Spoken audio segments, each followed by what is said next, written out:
Chamba progressive council की बैठक का आयोजन प्रधान चंदर सहगल की अध्यक्षता में चंबा के लक्ष्मण क्लब में किया गया। बैठक में उपस्थित सदस्यों ने चर्चा के दौरान चंबा के बालू, ओबड़ी कियानी में प्रवासियों के बढ़ते अतिक्रमण पर गहरी चिंता जताई गई और उनके द्वारा जिला प्रशासन से मामले पर कड़ी कार्यवाही की मांग को उठाया गया। वहीं चंबा शहर में दिन प्रतिदिन हो रहे अतिक्रमण को समाप्त करने की मांग को भी काउंसिल द्वारा पुनः दोहराया गया। उनका कहना है कि सरकार द्वारा पानी के बिलों में बेताशा बढ़ोतरी की गई, उसके बाद बस किराए में 15% की बढ़ोतरी की गई, जो हिमाचल की गरीब जनता पर महंगाई का और बोझ डालेगी, जिसका जवाब हिमाचल की जनता चुनावों में सरकार को जरूर देगी। आज जब प्रोग्रेसिव काउंसिल की मासिक मीटिंग हुई, सबसे पहले सदस्यों ने, हम सभी ने ये तय किया कि जो भारतीय सेना ने जो कर्तव्य निष्ठा और पराक्रम दिखाया, उसके लिए हम चंबा की तरफ से उनका धन्यवाद करते हैं और उनको शुभकामनाएं देते हैं। और जो हमारे शहीद सैनिक हुए, हम उनको भी श्रद्धांजलि देते हैं और भगवान से प्रार्थना करते हैं कि भगवान उन्हें अपने चरणों में जगह दे। दूसरा हमारा वैलिड पॉइंट था कि सरकार ने एकदम जो कराया था, पहले पानी का बढ़ाया, फिर थोड़ा सा बिजली का भी इंक्रीज किया, उसके बाद अब इन्होंने बस का किराया एकदम 15% बढ़ा दिया। तो हमें ये लगता है कि 15% जो किराया इन्होंने बढ़ाया है वो बहुत है, वेरी एग्जॉस्टिव। इतना किसी भी कोई भी रेट जो बढ़ते हैं इस लेवल से नहीं बढ़ते, तो सरकार से हमारी ये रिक्वेस्ट है कि ये किराया जो है इसको कम किया जाए। 15% किराया बढ़ाना तो एकदम ही मुझे लगता बहुत ही गलत है, इसको कम किया जाए। तीसरा हमारा है कि चंबा में हम देख रहे हैं, ये रिकॉर्ड में है और मुझे लगता है ये सीआईडी रिपोर्ट भी है कि हमारा जो बालू की जगह है, सुल्तानपुर है, साहो का कुछ एरिया है, ओबड़ी का एरिया है, और जो रावी के दूसरी तरफ जो एरिया है, और यहाँ से आप हरदासपुरा से लेके और मुगला तक चले जाए, जो ऊपर पहाड़ियाँ हैं, वहाँ ये लग रहा है कि वहाँ अनऑथराइज्ड ऑक्यूपेशन हो रही है। और जो प्रवासी लोग हैं वो कहाँ के हैं किसी को कुछ नहीं पता, किस राज्य से किसी को कुछ नहीं पता, ना वो उसकी परमिशन ले रहे हैं। पहले वो रेडी फड़ी लगाते हैं, उसके बाद झुग्गियाँ बनाते हैं, उसके बाद वो स्लैब डाल देते हैं वहाँ, जो ऐसा ज्ञात हुआ है। तो हम प्रशासन से रिक्वेस्ट करना चाहते हैं, ये एक सिक्योरिटी पॉइंट ऑफ व्यू से भी बाद में ये खतरा पैदा हो सकता है चंबा के लिए।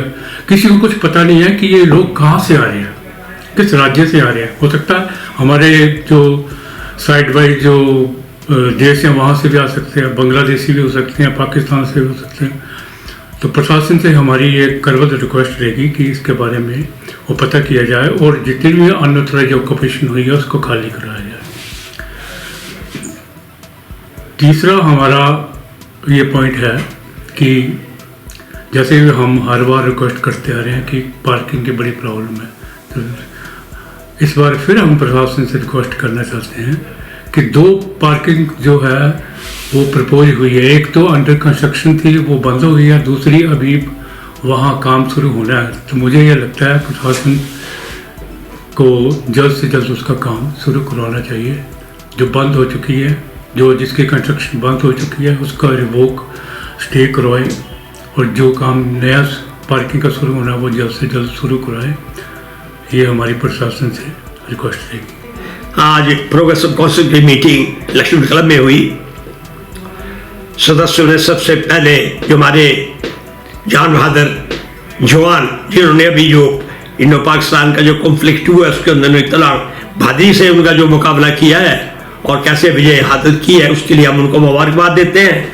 और जिन भाइयों ने अपनी बड़ी कुर्बानी दी है उसके अंदर, उनके लिए भगवान से उनकी आत्मा को शांति के लिए प्रार्थना करते हैं।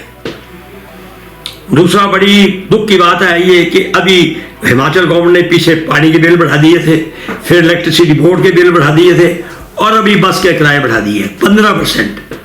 अब देखिए कि जो मिडिल क्लास के हैं या अपर क्लास के हैं कि उनके पास किसी को अपना व्हीकल है, किसके पास अपनी गाड़ियाँ हैं, शायद उनको इतना फर्क ना पड़े, लेकिन जो बस पे आते हैं उनको कितना फर्क पड़ रहा है। अब जो लोग जमुआर से, खजार से, तीसरा से चंबा है, कोई बीमार है, कोई हॉस्पिटल जाना है, कोई कोर्ट केसेस है, कोई दुख के लिए आते हैं, कोई शादी के लिए आते हैं, वो सब बस पे आने पड़ते हैं गरीब आदमी को। तो सारा जो बोझ है वो सारा गरीब आदमी पर। आगे ही आपको पता है महंगाई बढ़ी है और इस तरह बस के इतने किराया देंगे तो उनके लिए बड़ी मुश्किल हो जाएगी। तो हमारी सरकार से ये प्रार्थना कि किराया जिसको कम किया जाए ताकि गरीबों पे इसके मार न पड़े। दूसरी बात यह है कि आपको आजकल देखा होगा आपने कि चंबा के अंदर बड़ा रेयर है कि कोई हिमाचल का चंबे का खिलाड़ी कोई हिमाचल को रिप्रेजेंट कर रहा हो। उसकी वजह ये कि हमारे पास ग्राउंड नहीं अपनी। चुगान है, इसके सारी एक्टिविटी चुगान में होती, 6 महीने चुगान बंद रहता है, सारी जो इतने बोझ है सारा पुलिस ग्राउंड में है। पिछली गवर्नमेंट ने जब अपने वो स्पोर्ट्स मिनिस्टर थे पठानिया राकेश जी, उन्होंने कहा था 6 महीने के अंदर ये इंडोर स्टेडियम बन जाएगा, नहीं बना। पिछली दफा मिंजर के मेले में हमारे ऑनरेबल चीफ मिनिस्टर साहब आ नहीं सके, ऑनलाइन उन्होंने कहा था कि जल्दी काम जो है इंडोर स्टेडियम का शुरू हो जाएगा, लेकिन अब तो वहां पर तो ईंट तक नहीं लगी है। अगर ये बन जाता है तो कम से कम हॉकी फुटबॉल को छोड़ो, badminton, table tennis, kho kho, kabaddi, wrestling, boxing, volleyball, ये सारी गेमें जो इंडोर में हो जाती है। तो हमारी गवर्नमेंट से ये प्रार्थना है कि इसको जल्दी से जल्दी इंडोर स्टेडियम चंबा में बनाए। आगे आगे आगे वैसे ही बैकवर्ड है, ना कोई यहाँ पर कोच है, कोई कुछ किसी कोच की अपॉइंटमेंट नहीं हुई है, ना यहाँ पर कैन यू बिलीव इट कि डिस्ट्रिक्ट स्पोर्ट्स अफसर की पोस्ट ही नहीं है for the last 2 years. Deputy sports अफसर वही ऑफसेट कर रहा है बेचारा। तीसरा ये है कि चंबा टू ये जो था सड़क अपनी हॉस्पिटल से लेकर बालू तक, पिछली गवर्नमेंट ने ये काम स्टार्ट किया था और हमें पूरी उम्मीद थी कि ये जल्दी पूरा हो जाएगा। अगर हो जाता तो कम से कम नहीं हमारे जो डिस्टेंस था वो 5 किलोमीटर का बच जाता गोइंग टूवर्ड्स पठानकोट और तीसरा साइड। लेकिन अब तक वो काम पूरा नहीं हुआ है। हमारी गवर्नमेंट से ये प्रार्थना की अगर ये काम पूरा हो जाता है तो कोई डिस्टेंस बच जाएगा, टाइम बच जाएगा, चंबा की ट्रैफिक जाम है वो भी कम हो जाएगी। दूसरा जो पार्किंग था, हमने सोचा था कि शायद पार्किंग जो है ये वो गेट हो चुकी है, लेकिन हमें पता चला है सोर्सों से कि पार्किंग का स्टे खत्म नहीं हुआ है, बल्कि एक दीवार गिर रही थी, उसको दीवार को बढ़ाने के लिए गवर्नमेंट ने परमिशन ली है और दीवार बन रही है। तो हमारी सरकार से ये एडमिनिस्ट्रेशन से रिक्वेस्ट है, कमेटी से भी रिक्वेस्ट है कि ये जो पार्किंग का स्टे है इसको जल्दी जल्दी खत्म किया जाए। अब आप देखें कि अभी नीचे पार्किंग के नीचे जो जगह बची है वहां पर भी अभी 30-32 गाड़ियां लगी हुई है। अगर 3 स्टोरी पर बढ़ जाता तो हमारी 50% पार्किंग की समस्या जो पूरी हो जाएगी। इसी तरह जो दिल्ली दरवाजे के पास पहाड़ी के ऊपर जब दुकानें बननी थी, 300 दुकानें फ्री, उसका भी स्टे ले लिया। अगर वो दुकानें बन गई होती तो आज जो चंबा के अंदर जो लड़ी फड़ी वाले बैठे हुए हैं बेचारे, वो सारे वहां शिफ्ट हो रहे हैं, उनको भी अपना आराम से दुकानें मिल जाती। तो हमारी सरकार से ये रिक्वेस्ट है, एडमिनिस्ट्रेशन रिक्वेस्ट है कि दोनों जो स्टे है इसको जल्दी जल्दी खाली करवाया जाए। धन्यवाद।